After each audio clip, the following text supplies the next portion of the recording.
you and I both had the chance to speak with Cristiano Amon on earnings day, CEO of Qualcomm. I think we had somewhat similar views, but you get to go first. So let's see what you got. No, I appreciate that. So, backdrop is smartphones are down. Shocking. The good news is that Qualcomm has diversified its portfolio with IoT, automotive, and RF. Even with the smartphone market being in the tank, their revenue was up 22%. Earnings were up 26%. EPS was up 23%. A very clean flow down in profits. Biggest thing for me was it kind of got lost, like how the stock could be down yesterday. And I know the whole market was down, but it was kind of ridiculous.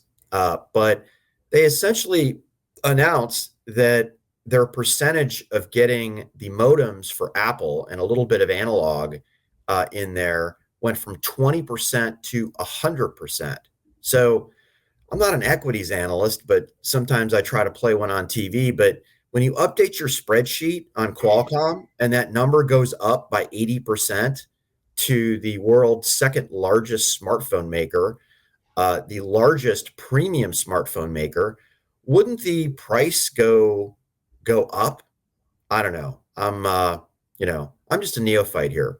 So again, those were the pluses I saw. Some of the negative, mobile demand and OEM and ODM inventory bleed. Sound familiar, Daniel, when we talk about AMD and Intel's client business? So I was super impressed with the explanation on demand and inventory, and no crazy strategy changes, and they're sticking to their guns. It just makes sense. So I thought they had a great quarter. Yeah, you hit on a lot of important things. We had to, like I said, not only did we talk to Cristiano, I did a 6-5. You had to split because you were, I think, in the air or on stage, but I got to talk to Akash, the CFO, as well, and got to kind of do the run through it. Pat, look, record year, record revenue, record EPS.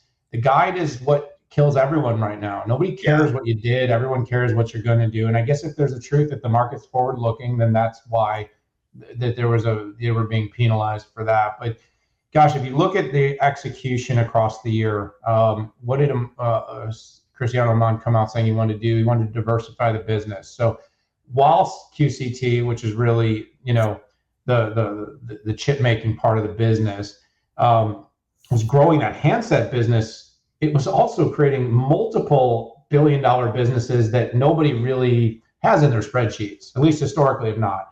The RFFE business, which we'll talk about more when we talk about Skyworks, that kind of leveled off a little bit, but you got to remember what it got to. It was nearly $1 billion a quarter run rate. Great business, and also an incredibly difficult business, and that's why they've been so successful in it. The IoT business, Pat, $7 billion business for the company now. Yeah. And by the way, diversification into industrial applications. So it takes some of the weight from the consumer and the handset off the company's ability to perform long-term, more B2B. They've got an ACPC business that's obviously causing some indigestion for some people out there. The ARM lawsuit rings a bell in my mind. And, Pat, by the way, I just want to put this out there since we haven't really talked about that too much here on the show. I still think that this might have Apple fingerprints on it, the whole deal. There's a little bit of, I just kind of trying to figure out why ARM would want to go after what could be a great revenue driver if Nuvia is successful. It would be a lot of licenses, a lot of utilization. I just don't know. It's just something that's on my mind. Where's the pressure really coming from there? But the PC business has done pretty well to this point, and they haven't even really shown their best hand yet. We know with Nuvia, when they get that product into market, they're going to try to redefine the PC category. So that's a big opportunity there. The automotive business, they grew their pipeline by an NVIDIA pipeline in 2 months, literally. And this is, by the way, an $11 billion NVIDIA pipeline is impressive. So let's not make it sound like that's not good, to $30 billion. So the earnings were good, but the outlook is more encouraging than what's being led on to. All the negativity is the fact that these chip makers have to come out and say right now that this over inventory indexing that took place over the last few quarters due to the supply chain shortage is finally coming home to roost. NVIDIA went through it, AMD went through it, Intel went through it, now Qualcomm's going through it. But overall, Pat, they're thinking a quarter or two, and then they're going to turn the corner. And by the way, Metaverse, full tilt with Meta. Now that company may be a mess right now, but they are going to be one of the first to build any scale in the Metaverse, and Qualcomm got that business. And then, one of my calls, Pat, is the premium tier is going to be super successful. Yeah. Samsung is all in on Qualcomm. Samsung is the premium tier equal in devices. So lots of good things happening over at Qualcomm. There was some, they did guide the wrong way. I mean, you can't call it anything but that. And that's what the street got upset about. But I think it's a reset. I think their expectation is now to put the foot back on the gas. So yeah, hey Dan, did I tell you that Qualcomm is having a tech summit in 2 weeks, and the 6.5 is going to be there on the road? Can we do a promo, please? I got to pull up my notes for the next topic anyway. So No, I'm super excited about that. Hey, what's your take? I was going to bring this up in Skyworks, but I want to bring this up now with you. Qualcomm announced that they were going to integrate RF into the other BUs, so we will not see a distinct RF number. They said they might bring it out time and again, every once in a while. My guess would be for investor days.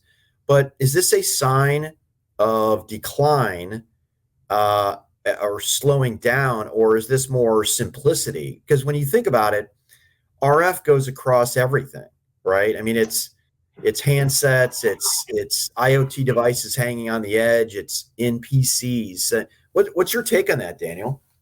Yeah, I think there's a couple of things going on. I think that their desire to be able to show discrete new business entries and then show success tends to have a period of time in which it's meaningful, and then a period of time when you hit maturity.